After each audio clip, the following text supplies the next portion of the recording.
Hoje é dia de Cruzeiro e o Cruzeiro está incomodando geral. A semana mal começou e os bastidores já estão pegando fogo. Tem rival sentindo, tem gente falando demais e tem uma fala de Rafael Sobis que está dando o que falar. E eu vou deixar essa fala pro final desse vídeo. Então já chega deixando seu like, se inscreve no canal e bora acompanhar comigo as últimas notícias do maior de Minas. Vamos começar falando sobre o jogo de hoje. O Cruzeiro entra em campo essa noite pelo Campeonato Mineiro e enfrenta o Tombense lá em Uberlândia, no Parque do Sabiá. Não é um jogo tratado como decisivo, mas o Cruzeiro precisa dar uma resposta, visto que veio de um jogo de estreia no Campeonato Mineiro contra Pouso Alegre em casa. A comissão sabe que o Cruzeiro precisa dar uma resposta em campo e o técnico também. Por isso, o técnico Tite ele terá decisões importantes a serem tomadas. Existe novidade entre os relacionados, jogadores que vão voltar a ganhar espaço e outros que podem receber a oportunidade justamente nesse momento de cobrança e nesse momento que o Cruzeiro precisa dar uma resposta para sua torcida.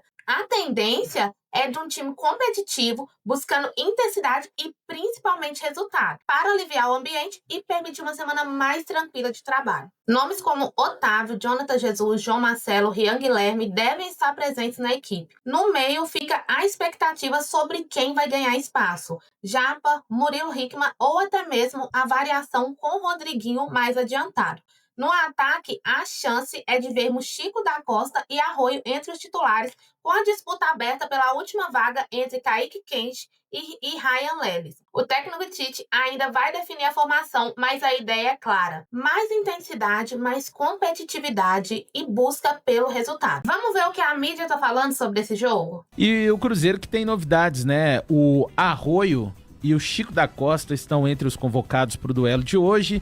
O Cruzeiro não vai contar com o Batistella, que acabou se lesionando na partida do Cruzeiro contra o Pouso Alegre. O Neiser Vidiael segue fora e o Matheus Henrique também. O técnico do Tombense é ninguém mais, ninguém menos do que Cristóvão Borges. Grande Cristóvão Borges. Ele está de volta, 3 anos fora do futebol. Ele que, curiosidade, até uma matéria do Central da Toca, foi exatamente o técnico que substituiu o Tite quando o Tite saiu do Corinthians para ir para a seleção brasileira. Durou pouco no Corinthians, 18 jogos apenas naquela oportunidade. O Tombense, que na primeira rodada ficou no 0-0 contra o Uberlândia, no Parque do Sabiá, e fez do Parque do Sabiá o seu jogo, a sua morada para essa segunda rodada. Um provável Tombense vai de Douglas, porque o goleiro Matheus Aurélio foi expulso no primeiro jogo contra o Uberlândia. Douglas, Júlio Henrique, Wesley, Roger Carvalho, experiente Roger Carvalho, de 39 anos, e Paulo Henrique, Wanderson ou Diego, João Vitor ou Diego Leandro, Pedro Oliveira, Jefferson, Ronald e Júlio César. E um provável Cruzeiro: Otávio, Cauã Moraes, Jonathan Jesus, João Marcelo e Cauã Prates, Murilo, Rian Guilherme, Japa, Ryan Lelis, Arroio e Chico da Costa. A arbitragem será de Ieger Túlio Cardoso e ele será auxiliado por Celso Luiz da Silva e por Fernanda Nandréia.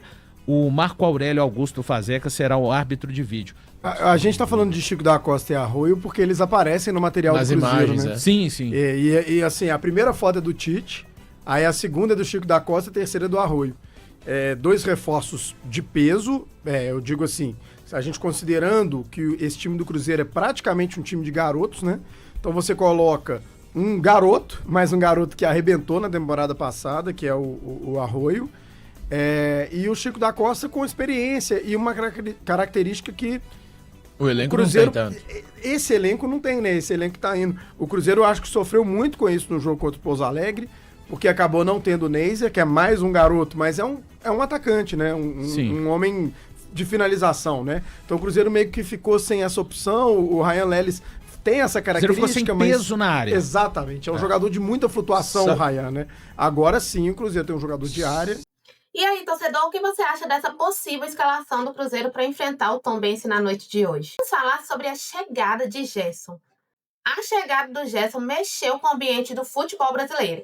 E não foi só dentro do Cruzeiro, não. Para você ter ideia do impacto, o técnico do Atlético, maior rival do Cruzeiro, elogiou publicamente o Gerson logo na sua coletiva de estreia no Campeonato Mineiro. Isso por si só já diz muita coisa. Quando o treinador do maior rival faz questão de citar e elogiar um jogador recém-chegado ao Cruzeiro, não é acaso, é reconhecimento e também é incômodo. A chegada de Gerson não incomodou somente os torcedores do Atlético, incomodou também os flamenguistas que não estão conformados com o Gerson ter vindo para o Cruzeiro e não ter voltado para o Flamengo, principalmente a mídia do eixo, que não esperava o Cruzeiro sendo protagonista dessa forma.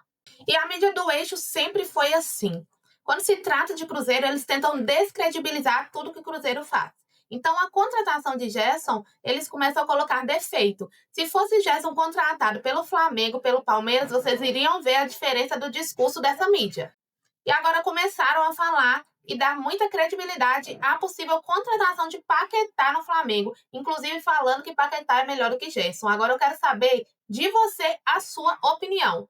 Quem você acha o melhor jogador, Gerson ou Paquetá? Saiu da possível vinda do Paquetá para o Flamengo, aí falaram, mas é muito melhor o Paquetá do que o Gerson. Um monte de gente falando, né? Quando o Gerson estava no Flamengo, o Gerson era o maior que tinha, né? É o maior que tinha. Aí o Gerson vai pro Cruzeiro, é uma contratação, não sei o que. O Paquetá vem pro Flamengo, é a melhor contratação que existe. Pô, rapaziada, aí vocês estão brincando também com a verdade, né? Falar que o Paquetá é melhor que o Gerson. Eu acho que são dois jogadores. O Paquetá é muito acima da média e o Gerson é muito acima da média. Ou no Flamengo ou no Cruzeiro, pô. Os dois são acima da média, rapaziada. Não dá pra falar porque o cara foi pro Cruzeiro, caiu pra dizer, não, mas aí é melhor o Paquetá. Se fosse pro Flamengo, seria o melhor. Pô, rapaziada, tem que ser um pouco mais realista aí, pô. Deixar o clubismo de lado e tem que ser um pouco mais realista, pô. A verdade é que o Gerson é um puta de um jogador, é bom pra caramba e voltou porque ainda tem esperança de ir pra uma Copa do Mundo. E futebol pra isso tem. Se performar no Cruzeiro da mesma forma que ele tava performando quando jogava pelo Flamengo, é a seleção brasileira, rapaziada. E para fechar esse vídeo, eu quero chamar uma fala muito importante. Não é opinião de torcedor, é análise de quem conhece o Cruzeiro por dentro. Bora lá, gente. Vamos bater um papinho rapidinho. Espero que esteja tudo bem com vocês. Quero trazer um breve pensamento de coisas que aconteceram a semana passada e o meu ponto de vista sobre isso. Sobre o que eu tô falando? Flamengo, Cruzeiro, Caio Jorge, Gerson. O que aconteceu nesse quebra-cabeça? O Cruzeiro saiu vencedor. E não porque quer ser melhor que o Flamengo, longe disso. O Cruzeiro sabe que o Flamengo está em outro patamar. Mas a partir do momento que o Cruzeiro nega a venda do Caio Jorge, depois o renova e traz o Gerson, que era um ex-jogador do Flamengo e todo mundo sabe a qualidade, inclusive eu acho que o Gerson agora começa a disputar vaga na Copa do Mundo. O que aconteceu aí? O Cruzeiro botou a cara na janela. O Pedrinho está começando a fazer o movimento de falar, opa, peraí, aqui também tem bala na agulha.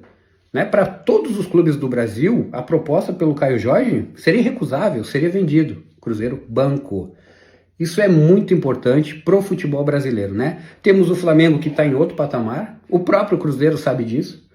O Palmeiras, que já vem há um bom tempo aí com consistência, né? E tem um treinador que conhece muito bem o futebol brasileiro e tem um time difícil de ser batido. E vem a terceira força, que eu vejo hoje que é o Cruzeiro. Renova com Caio Jorge, traz Gerson, traz Tite, que é um treinador que muita gente queria. Então o projeto é audacioso. Isso é certeza de título? Não, jamais, longe disso. Mas o Cruzeiro passa o recado para todo mundo, e não só para o Flamengo. Opa, a gente voltou e voltou forte. Tô curioso, gente. Esse ano promete, esse ano vai ser super interessante. E quem ganha é o futebol brasileiro. Todo mundo correndo atrás do Flamengo. O Cruzeiro se ligou e tá fazendo. Porque se não for assim, gente, o Flamengo vai papar tudo. E é isso, gente. O Sobs não disse que o Cruzeiro é o melhor time do Brasil. Ele disse que o Cruzeiro mudou de postura. Segurou o Caio Jorge, trouxe o Gerson e mandou um recado claro pro futebol brasileiro. Não é promessa de título, é posicionamento. E quando o Cruzeiro se posiciona, o incômodo aparece. Comenta aí o que você achou da fala do Rafael Sobis. Não se esqueça de se inscrever no canal, deixe seu like. Tamo junto e até o próximo vídeo.